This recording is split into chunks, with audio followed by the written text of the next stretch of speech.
Demikian firman Tuhan. Demikianlah aku memuji Engkau seumur hidupku dan kunaikkan tanganku demi namamu.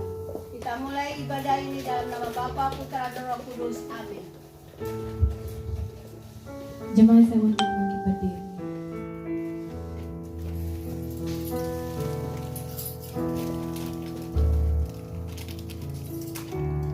Blessed assurance, Jesus is mine. Oh, what a foretaste of glory divine. Here is salvation, purchase of God, born of His Spirit, washed in His blood, perfect submission, always at rest. I in my Savior, I'm happy and watching and waiting, looking above, filled with His goodness, lost in His love. This is my story. This is my story. This is my song. Praising my Savior all day long. This is my story. This is my song. Praising my Savior all day long. Blessed assurance, blessed assurance, Jesus is mine. Oh, what a foretaste of glory divine. Here was salvation, purchase of God, born of His Spirit, washed in His blood. This is my story. This is my song. Praising my Savior all day long. This is my story. This is my song. Praising my Savior all day long.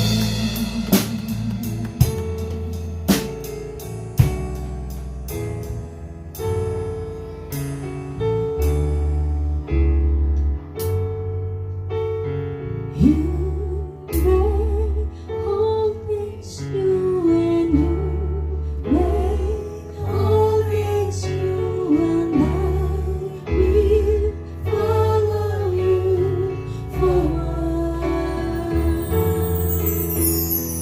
You made all things new. You made all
Let's find a melody we're gonna sing for our Father.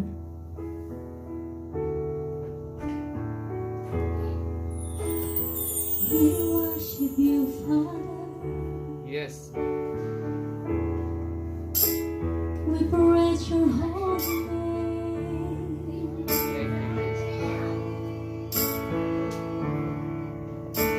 We adore you, Father. Thank you, Jesus. We lost without you, Ya Tuhan. Father. Thank you, Jesus. We adore you, we adore you, Jesus. There's nothing can compare to the majesty of the Lord.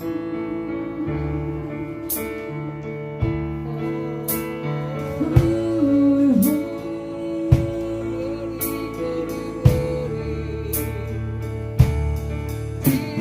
for you are righteous.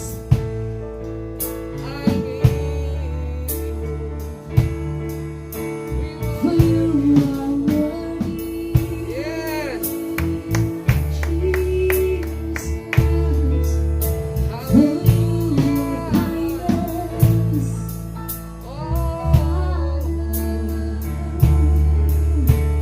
for you are love, you are love, you are love, for you are deliverer. From the rising of the sun to the place where it says, let the name of the Lord be praised. We give you glory. We give you power. We give you honor. For you are worthy, great are you. You are holy, you are holy, you are holy, you are holy,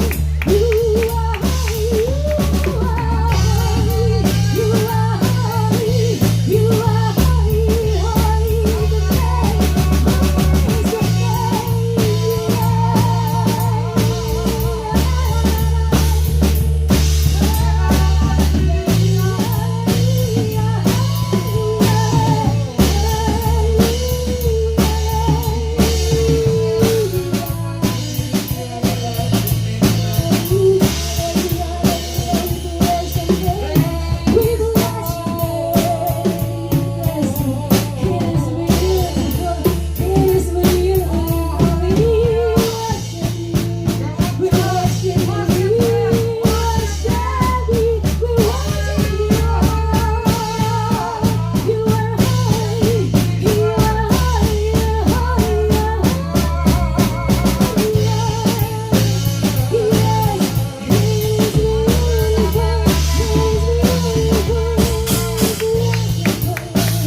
Let's sing your song from our hearts to you, Jesus. We bring our song from our heart to you, Jesus. Yes.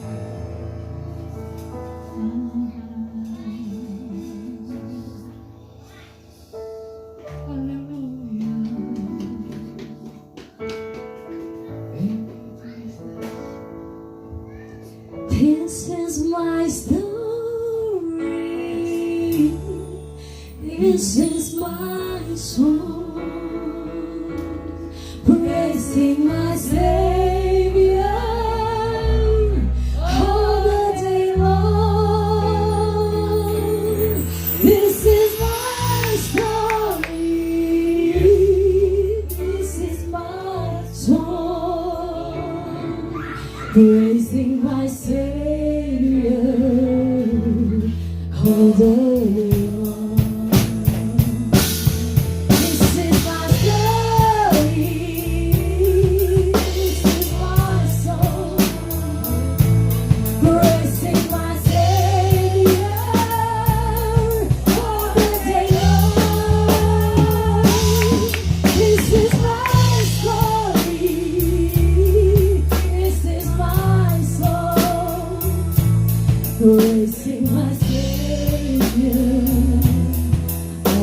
Terima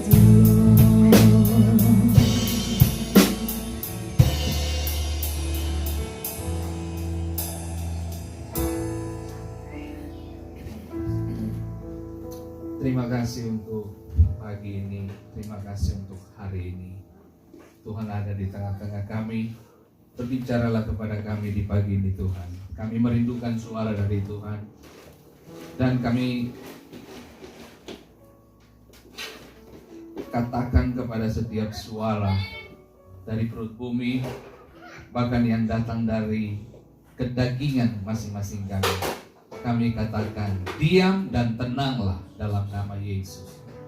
Aku perkatakan ada mujizat, ada kekuatan baru dalam hidup kami.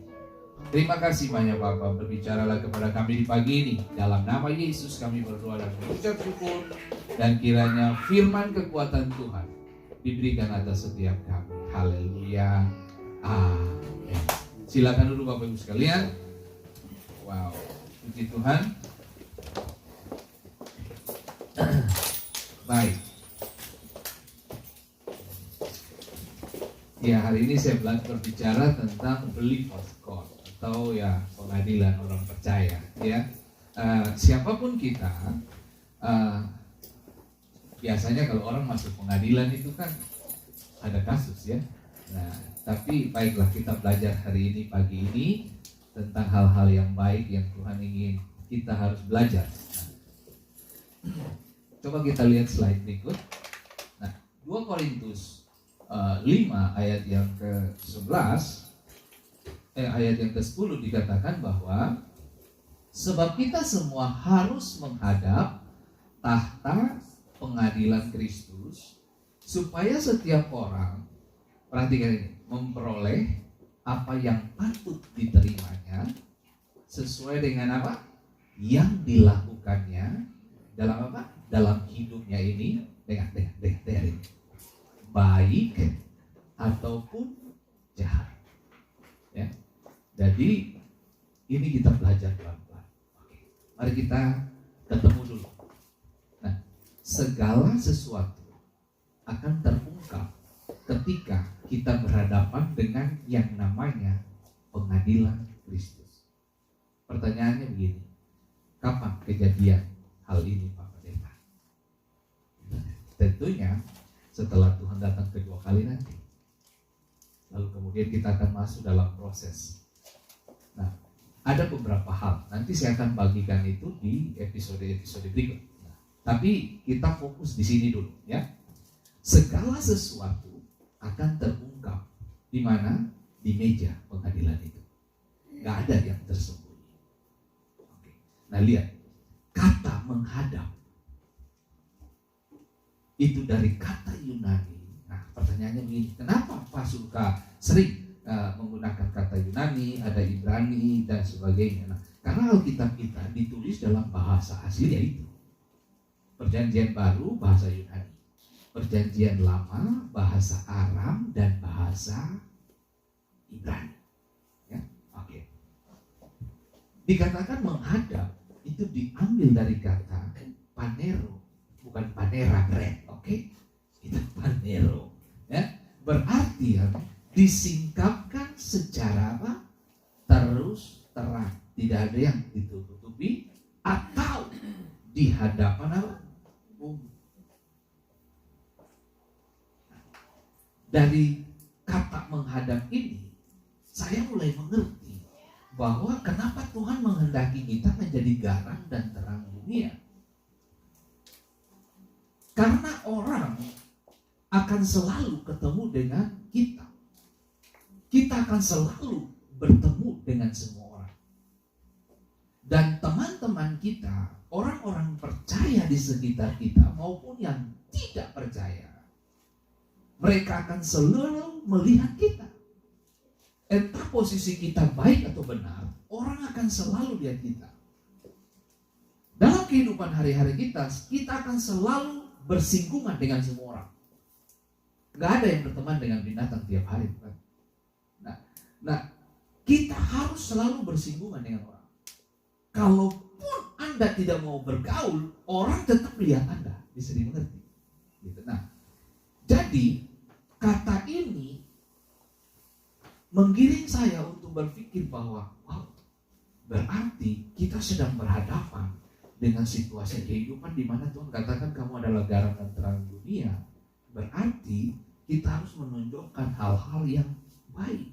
Karena kehidupanmu itu, keputusan-keputusan saudara, bahkan kelakuan kita, tindakan kita dengan sesuai dengan apa yang dilakukannya.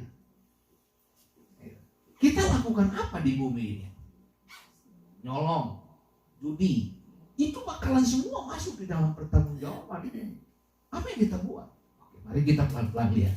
Yang paling penting untuk saudara dan saya mengerti bahwa kata menghadap ini itu artinya disingkapkan secara terus terang atau di hadapan umum.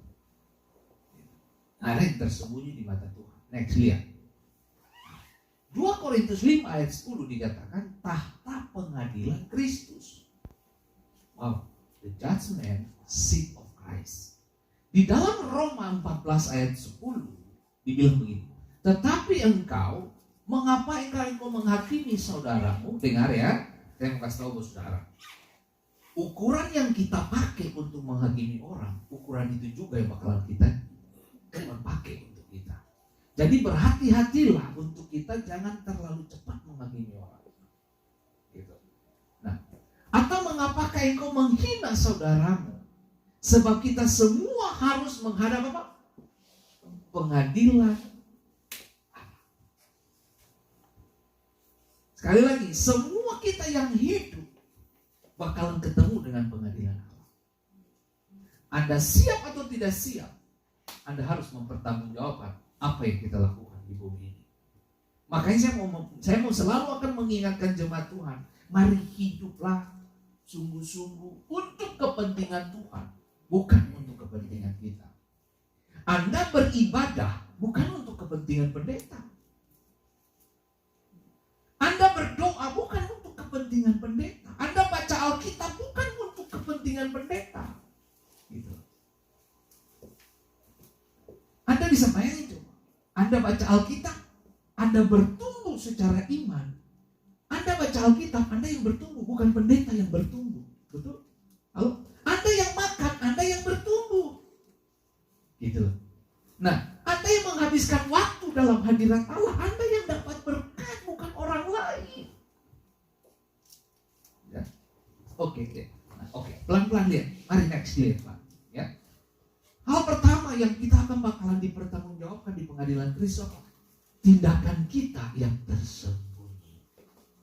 Nah, apa yang kamu buat waktu orang lain tidak lihat? Ya. Makanya saya belajar untuk membunuh daging saya waktu saya dalam kondisi sendiri. Gitu. Nah, lihat. Markus 4 ayat 22 dikatakan, sebab tidak ada sesuatu yang tersembunyi yang tidak akan dinyatakan, dan tidak ada sesuatu rahasia yang tidak akan tersingkap. Semuanya bakalan dibuka. Ingat kata Pak Nero tadi, dibuka secara terus terang, tidak ada yang tersembunyi. Nah, kiranya setiap kita bisa pahami akan hal ini dan mengerti bagaimana saudara harus hidup benar dengan Tuhan. Gitu. Nah, ingat baik tindakan kita yang tersembunyi. Nah, tindakan kita yang tersembunyi adalah kadang Anda mengambil milik orang yang bukan punya kamu. Gak ada pencuri yang terang-terangan berkata, oh, ini berlian kamu saya ambil ya, oh kamu mati hari itu. Gak ada. Di mana-mana selalu dilakukan apa? Dengan tersembunyi. Nah, orang berselingkuh pun bisa tersembunyi. Orang merampok, mereka cari suasana yang sunyi dan punya kesempatan untuk melakukan. Tapi Anda bisa bayangin coba belakangan ini iblis secara terang-terangan menyerang. Bahkan yang terjadi apa? Pembunuhan di sekolah-sekolah, penembakan. Saudara pikir itu apa? Itu pekerjaan yang ditunggangi oleh kekuasaan kegelapan. Orang bisa membunuh dan mengakhiri nyawa seseorang itu karena ditunggangi oleh kekuatan jahat. akan belajar sesuatu di tempat ini. Nah, di dalam Roma 2 ayat 16, hal itu akan nampak pada hari bila mana Allah sesuai dengan Injil yang kuberitakan akan menghakimi segala sesuatu yang tersembunyi dalam hati manusia. Kalau ini tindakan, coba kembali ke slide yang pertama tadi. Nah, kalau di dalam 2 Korintus 5 ayat 10 dikatakan dihakimi pengadilan Kristus dengan apa yang dilakukan. Kalau itu tindakan, kemudian kita lihat di dalam Roma pasal 4 yang slide Roma pasal 2 tadi 16 dibilang ini, yang sesuai dengan Injil yang kuberitakan akan menghakimi segala sesuatu yang tersembunyi dalam hati manusia oleh Kristus Yesus. Makanya Alkitab bilang begini, menginginkan orang, barang seseorang atau menginginkan istri orang lain sudah selingkuh, sudah berzina. Agama kita levelnya hati, bos. Makanya saya bilang, di mana hartamu berada, di situ hatimu ada. Saya mulai memahami dan mengerti. Kalau kita di Facebook, di Instagram, di Twitter, di mana yang sosial media, WhatsApp dan sebagainya, Anda lihat aja orang-orang posting seperti apa. Ada orang-orang tertentu postingnya makanan dari hari ke hari. Ada orang-orang tertentu posting apa? Di rumah pesta tiap hari. Itu menggambarkan isi hatinya. Tapi ada juga orang yang posting ayat-ayat Alkitab, itu menggambarkan hatinya. Begini, apa yang kamu tunjukkan, itu yang kamu rindukan. Itu yang kamu inginkan, itu yang kamu hidupi. Ada juga yang pamer kemesraan dengan suami, saya suka itu. Ada yang pamer kemesraan dengan anak-anak, saya suka. Gitu loh. Daripada kamu posting kucing yang nggak tahu itu jelas itu siapa, temanmu, sahabatmu, atau kamu nah buat saya begini, mau saya nggak ada yang salah dengan itu binatang-binatang, tapi maksud saya adalah apa yang kamu sodorkan di sosial media itu sebenarnya menggambarkan hatimu, gitu loh. Jadi berhati-hatilah dalam hal menggunakan sosial media. Nah, ada juga orang-orang tertentu yang jantungnya nggak kuat untuk main sosial media. Kenapa? Karena tiap hari lihat orang ini kok bergaya terus bergaya. Akhirnya dia berdosa sendiri karena melihat orang, postingan orang. Gitu loh. Orang stres sendiri, yang gaya dia, tapi yang stres di sini. Bingung, orang-orang bingung. Jadi itu yang saya mau kasih tahu buat saudara. Bahwa, saya suka kata ini, segala sesuatu yang tersembunyi dalam hati manusia. Makanya saya bilang, barang siapa yang menginginkan seorang perempuan dalam hatinya, dia sudah tercemar. Gitu. Nah, itu belum tindakan loh. Belum tindakan. Ya. Baru boleh juga nih si cewek. Itu dia ngerti itu bisa jahat gitu. Nah, oke. Next lihat. Nah, yang saya ingin sodorkan kepada Bapak Ibu, kiranya kita memiliki hal-hal tersembunyi itu dalam bentuk doa. Amin. Gitu. Jangan lakukan dosa tersembunyi, tapi kiranya Anda punya waktu-waktu doa yang tersembunyi dengan Tuhan, itu maksudnya. Ya. Nah, kalau ada orang lain yang memutuskan untuk hidup berantakan, ya itu urusan dia, pilihan dia. Tapi kalau untuk saya harus hidup benar karena ada istri dan anak-anak saya. Mereka harus mendapatkan berkat dari kehidupan pribadi saya. Itu keren. Nah, lihat, doa bukan tentang mendapatkan apa yang kita inginkan. Doa adalah sampai pada titik di mana kita menginginkan apa yang Tuhan inginkan. Itu doa. Jadi Anda berdoa bukan untuk memuaskan hawa nafsumu.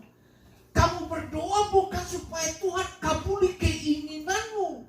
Tapi doamu yang dijawab adalah kamu mendapatkan dan menginginkan apa yang Tuhan inginkan. Gitu loh. Tuhan mau apa sih dari saya? Gitu. Itu yang saudara harus kejar. Kenapa orang berdoa? Makanya Alkitab berkata ini, mengapa doa-doa kita tidak dijawab Tuhan? Bukan karena panjang saja, lalu tidak terarah, tapi karena doa-doa kita untuk memuaskan hawa nafsu. Gitu. Nah, nih, bagaimana Anda mulai menginginkan apa yang Tuhan inginkan? Gitu. Mulai dari mana nih Pak Pendeta? Bagaimana Anda mulai menginginkan apa yang Tuhan inginkan? Mulailah dari baca Alkitab tiap hari. Sekali lagi ya, Anda baca Alkitab bukan supaya pendeta pintar. Anda baca Alkitab supaya Anda pintar, cerdas spiritualnya. Lalu gini, letakkan ya Anda pada ya-nya Tuhan. Tidak Anda pada tidaknya. Jadi gini, kalau Tuhan ngomong ya, kamu harus bilang ya. Kalau Tuhan berkata tidak, kamu juga berkata tidak. Ya di atas ya, tidak di atas tidak. Gitu. Jadi tujuannya apa? Letakkan matamu, letakkan pandanganmu, konsep dan hatimu itu kepada kehendak Allah. Jangan kehendak untuk puaskan kamu keinginan daging. Nah, ingat ya, bukan daging, tapi spirit, roh. Gitu. Roh kita yang harus dipuaskan. Kalau orang yang tidak mau cari Tuhan, itu urusan dia, urusan Anda. Anda harus cari Tuhan. Emangnya pendeta, Tuhan hilangkah sampai kita cari? Tuhan tidak hilang, kita aja yang hilang. Nah, yang perlu kamu kejar di sini apa? Yang dimaksud dengan mencari adalah kamu menemukan janji-janjinya dan kehendaknya, lalu kamu hidupi dia dalam keseharian hidupmu. Sehingga orang tuamu bisa melihat kamu seperti lihat kehendak Allah dalam hidup. Itu keren banget Bapak Ibu. Dengar ya. Untuk suami istri jarang konflik.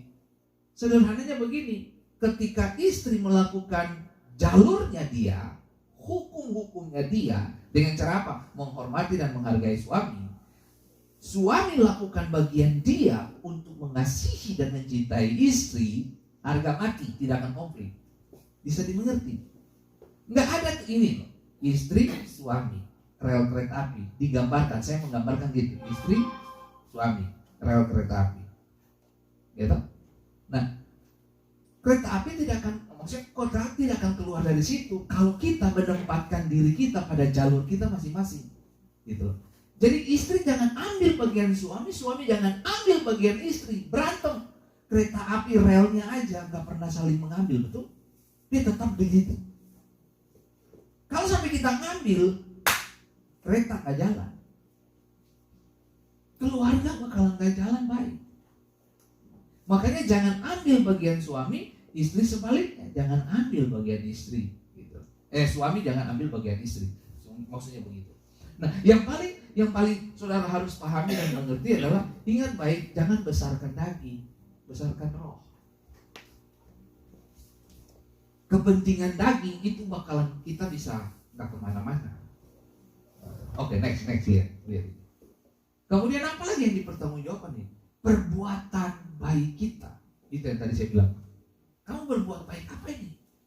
Nah, Efesus 6 ayat 8 dikatakan, kamu tahu bahwa setiap orang, baik hamba maupun orang merdeka, kalau ia telah berbuat sesuatu yang baik, ia akan menerima balasannya dari Tuhan. Keren banget.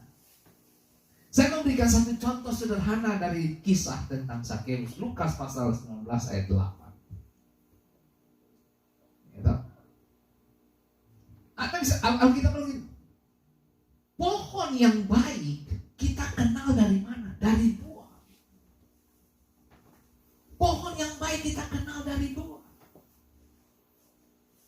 Jadi ketika Sakeus membutuhkan, Sakeus punya keinginan untuk melihat Yesus, dia berlari melampaui kebanyakan orang. Dengar baik, ada banyak orang duduk di gereja, tapi tidak semua yang berlari seperti Sakeus melihat Yesus. Banyak orang berbondong-bondong ikut Yesus. Ini digambarkan, orang banyak ikut Yesus, tapi tidak semua yang mengambil sikap seperti Sakeus. Sakeus punya penghalang, tubuh pendek, orang banyak, menghambat penglihatannya. Tapi dia tidak kehilangan cara untuk menemukan Yesus. Dia berlari melampaui mereka. Dia berlari mendahului banyak orang. Dengar baik, saya mau kasih tahu. Kita ke gereja, kita orang percaya, seharusnya makin serius mengejar Tuhan dan kehendaknya. Tiap minggu kita ke gereja, tiap hari Anda bisa searching di YouTube, dengar berbagai khotbah yang kamu inginkan, terserah gitu. Nah, saudara baik, tapi mari kita menjadi orang-orang yang punya hati seperti Sakeus. Sakeus ini tokoh yang dibenci pada zaman itu. Kenapa? Karena dia bekerja sama. Dia bekerja untuk pemerintahan Romawi, untuk memeras orang-orang Yahudi soal pajak. Nah, Anda bisa bayangin coba di Lukas 19 baru kita pahami betul. Ingat baik bahwa pohon dikenal dari buah. Buah Sakeus gak enak. Kenapa? Semua orang mencibirkan bibir, mata sinis memandang dia. Ketika Yesus berjumpa dengan Sakeus dan mampir di rumah dan makan enak, orang-orang semua mencibirkan bibir. Hei, dia bertamu, dia makan bersama dengan pendosa. Soalnya paling sering kita ada dengan mulut-mulut mengutuk begitu loh, kayak sinis gitu. Soalnya di mimbar ini bukan semua. Dengar, di mimbar ini Anda harus menjaga kemurnian mimbar, kemurnian pelayanan. Mulai dari mana? Dari hati. Kalau kamu punya kerinduan untuk melihat Yesus, kiranya tempat ini menjadi pohon ara. Kiranya mimbar ini menjadi pohon ara untuk kamu lihat Yesus dalam berbagai tanggung jawab dan pelayanan yang kamu lakukan. Kiranya kita ketemu pohon ara kita. Tuhan, di mana kita ketemu pohon ara? Mungkin Anda menghadiri Bible study, kamu hadiri ibadah gereja, kamu baca Alkitab di rumah, itu pohon ara bagi Anda. Untuk lihat Tuhan dengan jelas. Nah, saudara, Yesus berdiri, Yesus lihat ke arah atas. Berarti Sakeus menarik perhatiannya. Dengan begitu lembut Yesus berkata, Sakeus, aku mau mampir di rumahmu. Orang banyak berkata dia mau mampir di rumah pendosa, para pendosa. Nah, kesimpulan dari perjumpaan mereka apa? Sakeus berubah, bos. Alkitab menjelaskan kepada kita bahwa dia kembalikan 4 kali lipat jika dia menemukan ada orang yang dia peras. Dia kembalikan 4 kali. Nah, Anda bisa bayangin itu. Bahkan harta bendanya dijual untuk kepentingan orang-orang susah. Jadi kesimpulan begini Bapak Ibu. Seorang Sakeus ketemu Yesus, dia berubah satu kota, ekonominya menjadi naik. Kenapa? Karena dia bertobat. Next lihat. Perbuatan baik kita. Lalu kemudian hal yang berikut, pekerjaan dan pelayanan kita. Ini bakalan kita mempertanggungjawabkan semua. Dalam meeting Rock Summit seluruh dunia, Gembala Senior Pak Arifin mengingatkan kita untuk soal kelalaian. Orang yang melakukan pekerjaan dan pelayanan Tuhan dengan kelalaian, kita mendapatkan kutuk. Kalau Anda punya talenta, Anda punya kelebihan, Anda punya kapasitas. Oke, mungkin Anda tidak seperti Ibu Elsa. Anda mungkin tidak seperti Loren. Anda mungkin tidak seperti Pak Utapia atau Bro Romi. Anda mungkin tidak seperti saya. Tapi selama kamu masih hidup, selama kamu masih punya otak untuk bekerja dan melayani dan bisa berpikir, mari libatkan dirimu dalam pelayanan. Hal-hal yang kecil, beresin gereja, atau bantu Pak Pendeta, ngapa angkat sampah, buang sampah. Loh, saudara pikir itu pelayanan-pelayanan tanpa wajah. Sama dengan berdoa, itu pelayanan tanpa wajah. Karena Anda berdoa, Anda tidak posting di Facebook kan? Kalau Anda lagi berdoa gitu, live, supaya orang tahu kamu lagi berdoa. Kan gak begitu juga kan? Masa setiap hari kamu berdoa, kamu suruh di live gitu sama istri, sama suami gitu kan? Kan enggak, kecuali ada memang program-program di mana dikhususkan untuk menyebar untuk tubuh Kristus kan? Tapi kan kalau kamu doa makan apa semua live, doa tidur live, doa apa lagi kan? Doa mau beli baju bagus kamu live. Apa sih? Kecuali ada hal yang esensi, urgent begitu yang kamu ingin share kepada seluruh dunia bahwa ini loh, kita harus kejar hal-hal yang kekal, silakanlah. Gitu.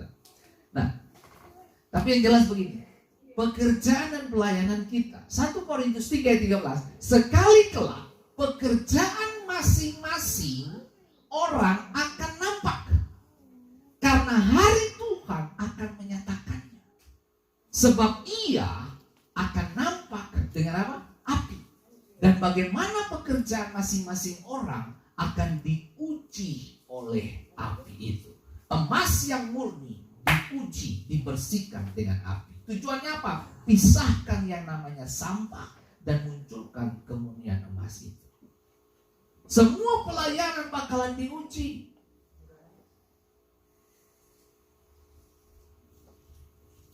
Semua mereka yang melayani di sini bakalan diuji. Anda bisa bayangin coba, Loren main drum sebagai satu contoh. Kalau tiba-tiba hadirlah seorang pemain drum yang lebih bagus dari dia, Loren juga diuji. Atau pemain apa, keyboard, bass, gitar, semua yang lain bakalan diuji. Nah, Anda bisa bayangin coba, itu bakalan diuji. Apakah kehadiran orang yang main lebih bagus itu menjadi persaingan, atau justru menjadi tempat untuk kita berbagi dan men-share kapasitas kita masing-masing, dan orang lain juga diberkati. Itu sudah tahu. Atau ada yang nyanyi lebih bagus dari Elsa, ada yang nyanyi lebih bagus dari Vera, Tante Meta, Michael Levin dan sebagainya. Coba. Atau tiba-tiba muncul satu seriosa yang bagus, tiba-tiba kamu dengar suaranya langsung kamu minder. Pak Fendi, kayaknya saya tidak bisa nyanyi lagi di rock. Kenapa? Kayaknya nggak enak aja.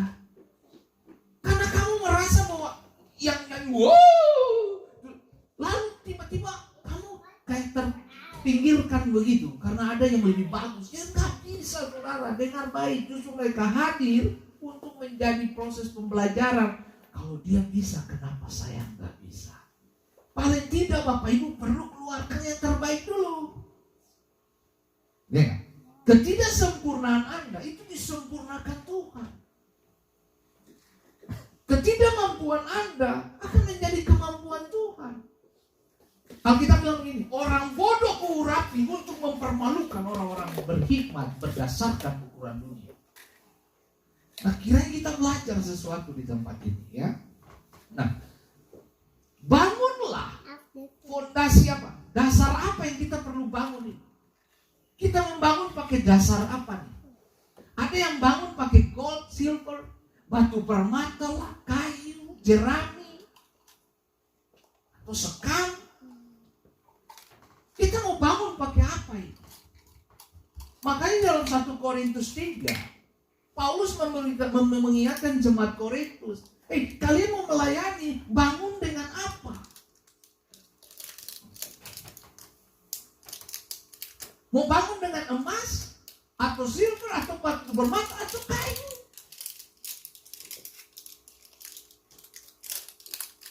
Kita perlu membangun dengan nilai-nilai hidup yang benar, supaya kita tidak terganggu dengan berbagai isu-isu yang terjadi di luar. Next, coba lihat. Nah, rasa sakit mengubah seseorang menjadi apa? Dia bisa jadi jelek, atau dia bisa menjadi dia tenang, atau dia menjadi sukses. Gitu. Nah, saya mau memulai, saya takut untuk memulai sesuatu, tapi ketika saya mulai, saya bahagia. Gitu. Gitu. Rasa sakit itu baik untuk mengingatkan saya bahwa saya masih hidup. Jadi, rasa sakit hari ini, kekuatan besok. Hari ini dia tidak akan body kayak begitu, bos. Dia nggak ada buncit kayak saya. Kayak Mas Jonathan gitu, six pack. Mas Jo, kamu masih six pack atau sudah one pack? Hah? Gitu. Nah, coba sulit. Kita, nah, kalau Anda bertanya, ini orang-orang ini, dia habiskan waktu di gym. Dia harus kelola cara makan. Ya, untuk apa? Rasa sakit, bos. Rasa sakit apa? Waktu angkat berat, mau encok-encok. Tapi karena dia punya komitmen, itu membentuk badannya itu. Semua mulai dari mana? Rasa sakit. Komitmen itu ada punya nilai rasa sakitnya. Kenapa? Waktu kamu komit, latihan jam 9, yang ada yang datang jam 10. Tapi kemudian kamu dapati ini jenis ini juga perlu hilang, gak perlu apa-apa, perlu dipelihara manusia model kayak begini. Kita komit 9.30, ada yang datang jam 11, ibadah sudah mulai. Nah itu coba, mari kita komit. Makanya saya bilang rasa sakit itu baik. Wanita yang mengandung punya rasa sakit. Rasa sakit tidak membunuhmu, tapi rasa sakit mengeluarkan yang terbaik dari kita. Ada pohon-pohon tertentu perlu dilukai supaya mengeluarkan buah seperti dirangsang. Tekanan dalam hidupmu, problem dalam hidupmu itu baik untuk Anda, untuk mengeluarkan yang terbaik dari Anda. Nah makanya saya bilang, hari ini kamu sakit, tapi besok kamu kuat. Amin. Hari ini mungkin kamu capek gitu loh. Kamu kerja untuk kepentingan orang lain, istri, anak, dan sebagainya. Kamu capek hari ini, tapi besok anakmu berdiri menjadi kebanggaan bagi kamu. Makanya orang tua, saya bilang, saya mau mengajarkan semua orang tua. Biar kamu capek urus anakmu, kamu harus urus dia. Tanamkan nilai yang benar buat mereka. Sebab anak yang kamu besarkan hari ini, dia akan membuat kamu bangga 30 tahun kemudian. Jangan menyerah karena anakmu mungkin sedikit nakal. Dia bukan nakal, dia perlu dikasih tahu. Dia nakal itu kalau dia pegang senjata, enggak ada. Itu anak kalau cuma dia naik jendela, masih lompat sana lompat sini, itu bukan karena dia nakal. Coba kamu belajar, coba diam-diam lalu kamu pikir, ini jangan-jangan dulu papa suka lompat jendela ini, makanya turun ke anak juga. Nah apa yang anak buat itu kemungkinan besar dia contoh dari papa atau contoh dari mama. Nah coba, mari kita belajar begitu Bapak Ibu. Ajarkan anak-anakmu supaya di hari tua mereka jadi berlian bagimu. Mereka jadi kesukaan gini. Jadi kalau kamu lihat mereka, kamu aduh Tuhan, thank you, saya capek 20 tahun yang lalu, sekarang saya menikmati anak-anak saya. Beberapa orang bertanya gini, Pak Fendi sekarang enak ya, anak-anak sudah besar, mereka manis-manis sikapnya. Saya bilang, ya kamu tidak tahu berapa belas tahun yang lalu saya capek dengan mereka, dengan istri. Kita ngurus mereka, capek gitu, urus anak. Disuruh duduk dia berdiri, disuruh lari dia jalan. Beda bos.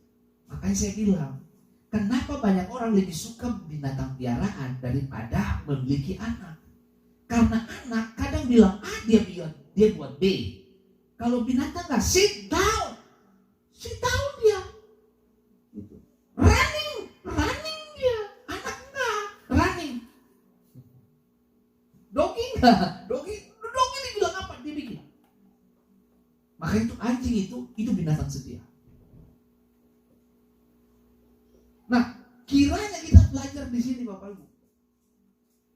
Sekarang saya menikmati anak-anak saya. Karena Anda tidak pernah tahu bagaimana saya dengan mereka berproses. Ada nangisnya, ada pukulan-pukulan, pecut-pecut di bagian tubuh mereka yang saya lakukan. Tujuannya apa? Untuk mengembalikan mereka. Dengar, disiplin anakmu di hari ini supaya besok kamu bercahaya di depan banyak orang. Kalau kamu gak pernah disiplin anakmu dari sekarang, besok dia mempermalukan kamu di depan banyak orang. Gitu. Jangan pernah memberikan otoritas kepada orang lain untuk mengajar anak-anak. Waktu kami mulai menikah, saya bilang kita putuskan, saya bilang, sayang, kita udah menikah, kita punya anak. Kamu stop dari kantor gereja supaya kamu fokus urus anak-anak.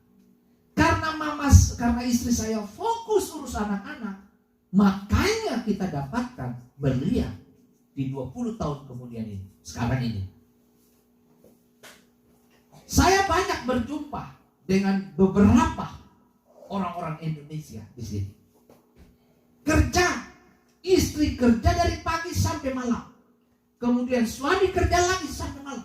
Sampai lupa itu ranjang posisinya di mana. Tapi berharap anak-anak jadi baik. No, anak-anakmu, maaf ya, tidak butuh duitmu saja. Dia butuh kehadiranmu.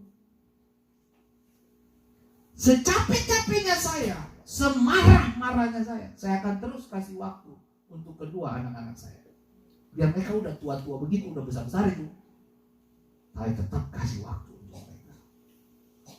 Anak-anak siapa sih yang masih kecil? Levi dan Vera. Urus mereka, non. Aduh, mereka berdua bakalan jadi berlian di kemudian hari.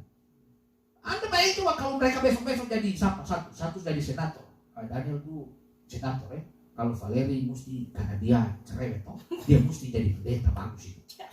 Bagus. Nah itu mereka latih mereka sampai mereka jadi. Besok kalau dia udah jadi senator, dia tinggal telepon, Mama, hari Sabtu di mana? Ini ada tiket, Mama ke Belanda dulu sebentar, 2-3 hari sama Papa ya. Asik toh. Kalau kamu tidak didik anakmu dari sekarang, nanti dia telepon, Mama, tolong bayar dulu, itu ada utang di kios sebelah. Waduh. Terus kemudian telepon Om Ocol bisa nggak pinjam duit? Ngeri banget ini manusia hidupnya kayak begini cuma. Makanya mulai dari sekarang, mari kita belajar didik anak-anak dari sekarang. Kalau Anda ingin lihat mereka berlian, didik dari sekarang. Gitu loh. Apalagi? Mari kita lagi. Oke, lihat. Nah, rasa sakit tidak bisa dihindari. Tapi penderitaan itu pilihan. Rasa sakit gak bisa dihindari. Maaf ya, kayak contoh proses melahirkan, gak bisa dihindari. Tapi penderitaan itu pilihan. Kalau salah mendidik anak bisa dimengerti Bapak Ibu. Nah, kebahagiaan tidak selalu tidak akan absen di dalam rasa sakit itu. Kebahagiaan. Kebahagiaan itu akan selalu ada. Dan rasa sakit itu ada di dalam kebahagiaan itu. Anda ingin happiness, tapi jangan usir rasa sakit. Karena rasa sakit itu bikin kebahagia. Seperti tadi saya kasih contoh, ada pohon-pohon tertentu perlu dilukai. Tujuannya apa? Supaya kamu bahagia kan? Anda tanam pohon tujuannya apa? Berbuah bukan? Atau ada di sini, ada om dan tante yang suka tanam pohon tapi biar sudah puluhan tahun dia tetap di situ dan tidak berbuah dan tidak menghasilkan apa-apa. Emang Bapak Ibu mau begitu? Nggak ada. Roma 8:18. Sebab aku yakin bahwa penderitaan zaman sekarang ini tidak dapat dibandingkan dengan kemuliaan yang akan dinyatakan kepada kita. Jangan salah ya. ada penderitaan yang dibilang pilihan. Karena kamu salah didik, makanya kamu menderita. Kerjaan kita akan tambah berat. Polisi apalagi tambah berat.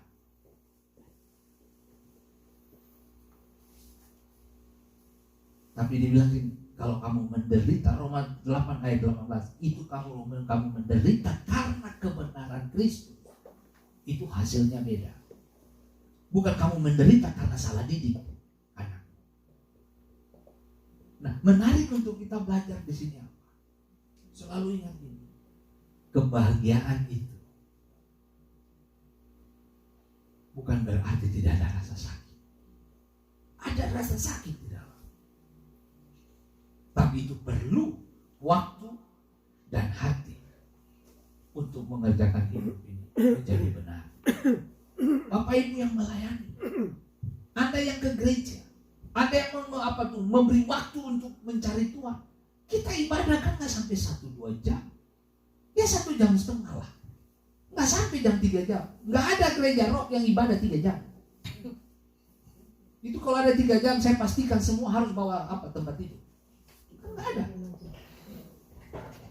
Ibadah kita yang paling lambat, paling lama, bukan lambat, paling lama itu 2 jam ke bawah. Lewat dari 2 jam itu, aduh, itu sudah itu. Cuma sabut saja kita ibadah 1 jam setengah. Itu cuma waktu 1 jam setengah dalam seminggu. Kalau kamu kasih waktu itu untuk pekerjaan Tuhan, lain agendanya. Dan kiranya waktu kita ketemu dengan kursi pengadilan Kristus ini, pengadilan orang percaya ini, kira-kiranya Tuhan baca buku kita itu, Tuhan bilang, aduh, jam segini kamu berdoa baca Alkitab, waduh luar biasa. Wah, semua dari kamu hidup sampai besar, itu Alkitab kamu baca tiap hari. Itu kan keren. Nah, saya tidak mengajarkan Anda 24 jam baca Alkitab toh. Ada 8 jam untuk Anda kerja. Baca Alkitab lah 30 menit, renungkan 1-2 ayat buat Anda. Itu kan jauh lebih efektif. Tiap hari. Ada istilahnya no Bible, no breakfast. Nggak bakalan breakfast, nggak akan makan pagi kalau Bible belum dibaca. Kan keren. Itu akan menjadi apa? Menjadi semacam warisan buat anak cucu kita. Satu waktu saya jalan dengan anak laki-laki saya. Tiba-tiba jadi kangen juga sama anak satu itu. Nah, kita jalan. Oh, waktu itu saya temanin dia lari pagi. Karena mau join militer, jadi katanya mesti latihan fisik. Ya sudah saya lari dengan dia. Nah, Anda bisa bayangin, dia usia berapa belas tahun. Ini kita 46 ini. Itu dia lari 1 kilo di depan, saya masih begini. Ini opa yang jalan sudah ini. Nah ini bisa bayangin. Tapi ada sisi-sisi tertentu dia bilang begini. Saya kalau saya pergi dengan anak-anak tuh, waduh itu mereka saya hujani mereka dengan nasihat terus.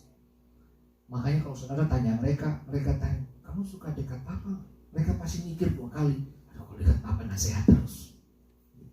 Nah itu si Koko tuh pernah ngomong gini, Papa kok bisa ya didik kita keras, tapi kita nggak kurang ajar. Gitu. Tapi saya khawatir saya bisa didik anak saya nggak, kata si Ray begitu. Jadi gimana Papa? Saya punya anak, saya didik ke Papa ajar dia ya. Saya cuma takutnya sampai saya tidak bisa ajar anak saya, katanya gitu. Saya bilang, no, dengar. Papa dulu waktu usia kamu, kita nggak pernah pikir kayak begini. Tapi kok kamu bisa mikir ya? Wah berarti ini udah mikir panjang nih. Makanya mamanya bilang, gak apa-apa, kalau kamu tugas dekat kita urus anak kamu, kita ajar. Tapi ingat kok, kalau Papa kasih disiplin, lu jangan bantah. Papa akan disiplin anakmu sama seperti Papa lakukan untuk kamu. Nah, cuma memang benar, mendidik anak beda bos sama mendidik cucu. Itu berat-berat, susah-susah, gampang itu. Makanya kalau ada beberapa saat di mana kita bertiga tanpa mamanya, kalau dengan anak laki-laki saya dan perempuan kalau lagi jalan itu kita bahas apa keluarga. Kalau laki-laki begini bagaimana, kalau perempuan begini gimana? Ayo itu semua kita diskusi. Kebetulan anak-anak saya sudah mulai high school toh, jadi mereka udah ngerti banyak hal. Nah, dan bisa bayangin cuma disitulah nilai-nilai hidup yang perlu saya bagi. Saya jujur buat anak-anak saya bilang, ingat baik, papa kamu itu tidak seimbang. Kenapa papa tidak seimbang? Oh iya, papa dan mama orang tua saya cerai. Jadi papa tidak mendapatkan kasih ayah. Jadi saya berjuang keras untuk membesarkan anak-anak saya dengan menghidupi seorang ayah bagi mereka. Sikap dan cara seorang ayah.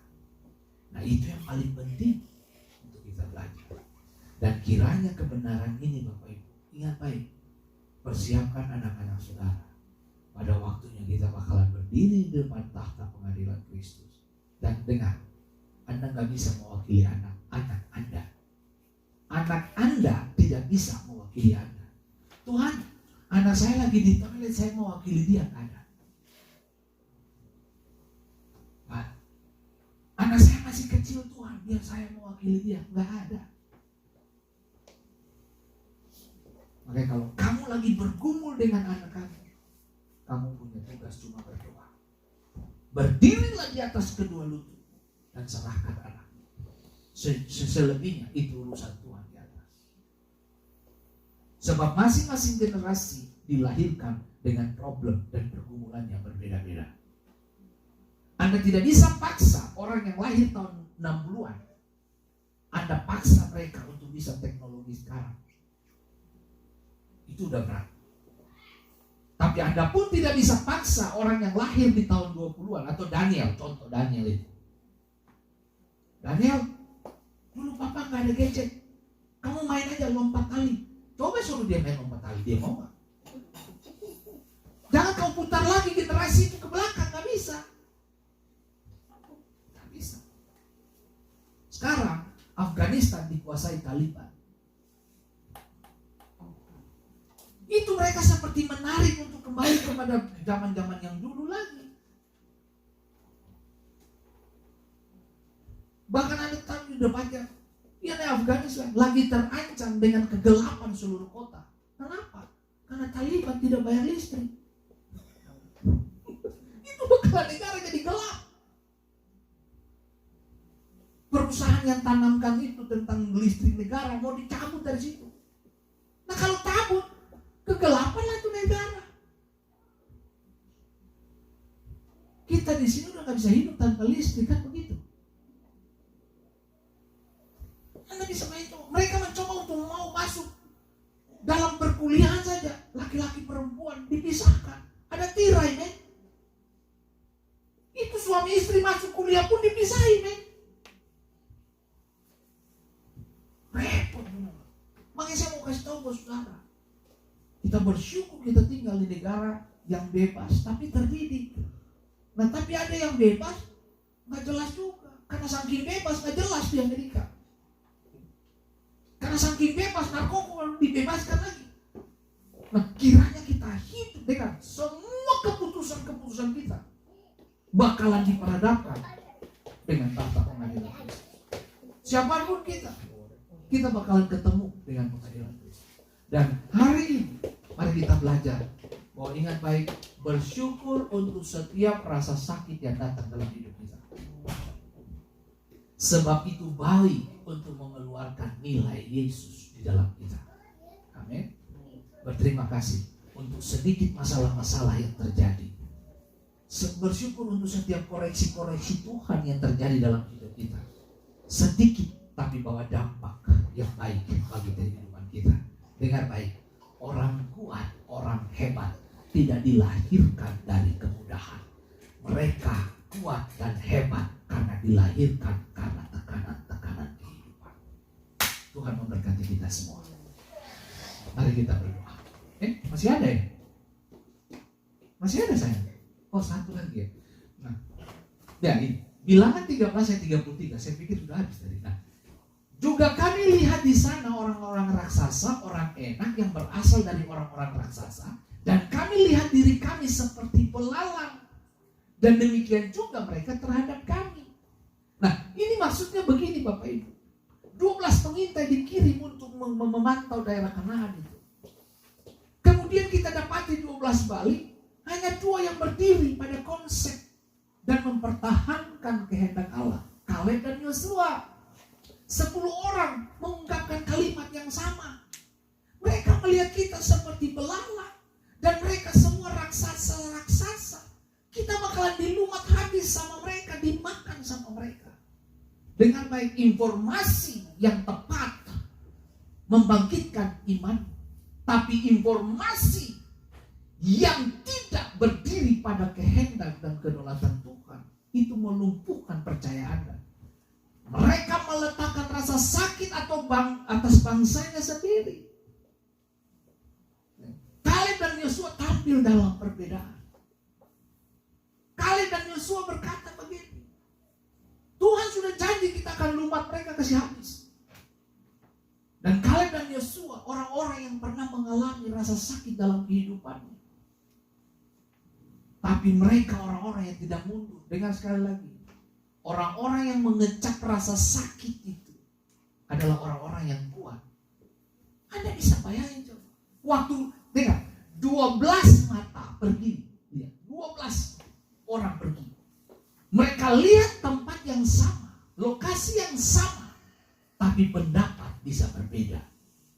Orang masuk ke gereja dihotbahkan oleh pendeta yang sama, duduk di kursi yang harganya sama, warna sama, tulangnya dari besi, duduk di ruangan yang sama, lihat slide yang sama, dihotbahkan oleh pendeta yang sama, tapi begitu keluar dari gereja, penerapannya bisa berbeda.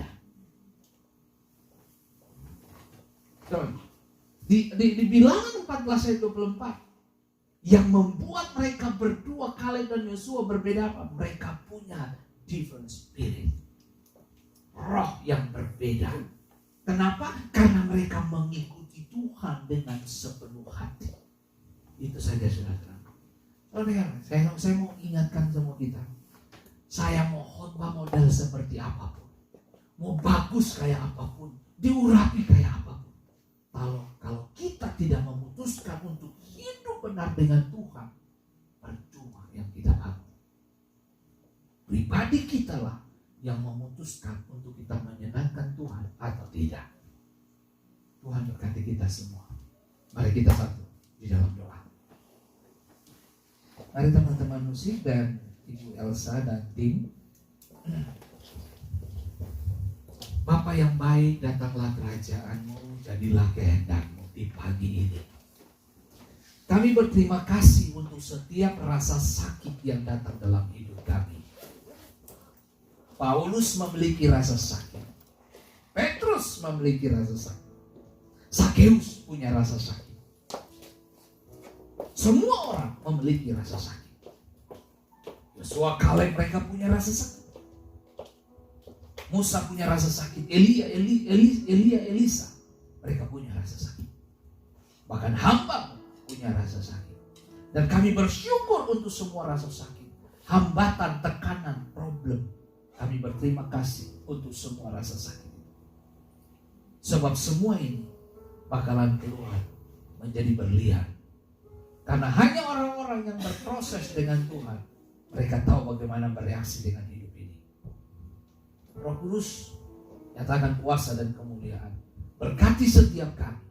Kekuatan kasih karunia memampukan kami. Dari tempat ini Tuhan, kami berdiri untuk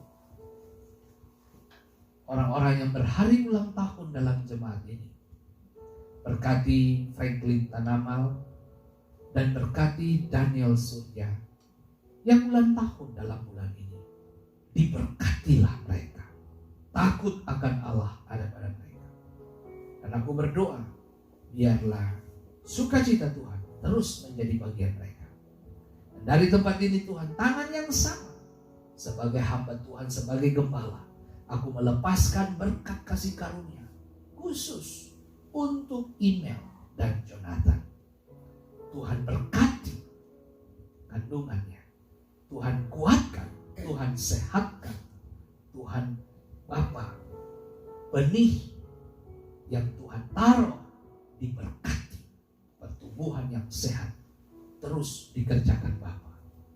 Terima kasih banyak Bapa di surga. Berkati, sehatkan kandungannya. Semua makan minum istirahat yang cukup. Pertumbuhan baby ini kami taruh di dalam tangan Bapa. Terima kasih banyak Bapa di surga.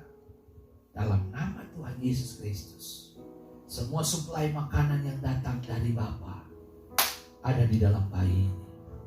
Bahkan Tuhan, semua bentuk virus, bakteri, apa saja pergi dari bayi ini.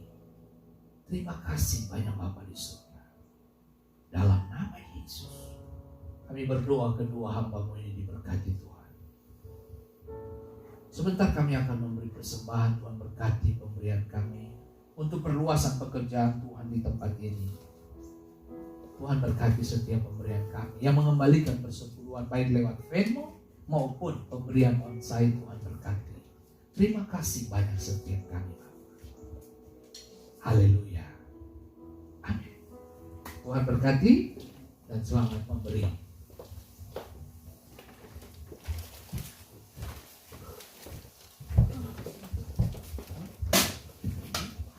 Jemaat sambil memberi, kita angkat satu pujian ini.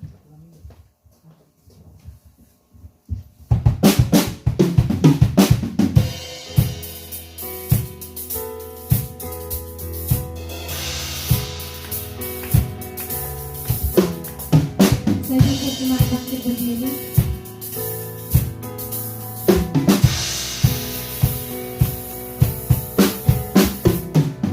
Every praise is to our God. Every word of worship with one accord. Every praise is to our God. Every praise is to our God.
Mari Bapak Ibu, bukalah kedua tangan saudara dan kita terimalah berkatnya. Tuhan memberkati keluar masuk. Diberkatilah masa depan. Diberkatilah keturunan. Anak-anakmu, mereka tidak berjalan minta-minta roti, tapi mereka punya perbendaharaan tanpa batas, karena mereka punya Bapa yang kekal. Diberkatilah tanah di mana engkau pijak. Tanah mengeluarkan hal yang baik dalam rumah tanggamu. Pekerjaan hasil tanganmu dibuat Tuhan berhasil. Langit tidak menyiksa engkau, tetapi langit terbuka senantiasa kepadamu dan menurunkan hujan pada musim dan waktunya, sehingga engkau melihat bahwa yang datang dari Tuhan memberkati senantiasa. Aku melepaskan berkat ini di dalam nama Bapa, Putra, dan Roh Kudus, di dalam nama Tuhan Yesus Kristus. Diberkatilah engkau dengan perlindungan dari Bapa. Dilindungilah keluarga, anak istri, bahkan kandungan. Bahkan dilindungilah usaha dan pekerjaanmu. Diberkatilah engkau hari ini untuk selama-lamanya. Haleluya. Amin. Tuhan memberkati setiap kita. Sampai jumpa minggu depan. Tuhan memberkati Bapak Ibu sekalian.